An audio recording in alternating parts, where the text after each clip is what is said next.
Venezuela was once the richest country in South America. Today, it faces one of the worst economic crises in modern history, with millions struggling to survive. The economic collapse in Venezuela has brought unimaginable hardship to its people. Once a thriving nation, it now grapples with poverty, scarcity, and despair on an unprecedented scale.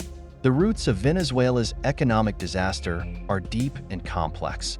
Decades of government mismanagement and rampant corruption have eroded the country's economic foundations. A heavy reliance on oil revenues made the economy vulnerable to fluctuations in oil prices.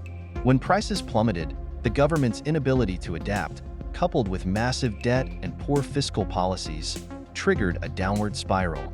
Additionally, political instability and sanctions further exacerbated the crisis, leaving the nation teetering on the brink of collapse. The consequences of this crisis are devastating. Hyperinflation has rendered the bolivar nearly worthless, wiping out savings and plunging millions into poverty. Basic necessities like food, medicine, and clean water are scarce, leading to widespread malnutrition and health crises. As conditions worsen, millions of Venezuelans have fled the country, creating one of the largest mass migrations in Latin American history. Families are torn apart, and those who remain face an uncertain future. One stark indicator of Venezuela's economic freefall is its GDP, which has shrunk by over 80% in the last decade. Once the envy of the region, the economy is now a shell of its former self.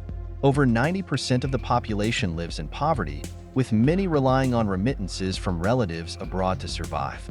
This collapse underscores the extent of the tragedy, turning a land of opportunity into a landscape of despair. The economic destruction of Venezuela has left deep scars on its people, dismantling lives and futures. The country's story serves as a sobering reminder of how quickly fortunes can change. What are your thoughts on Venezuela's economic crisis?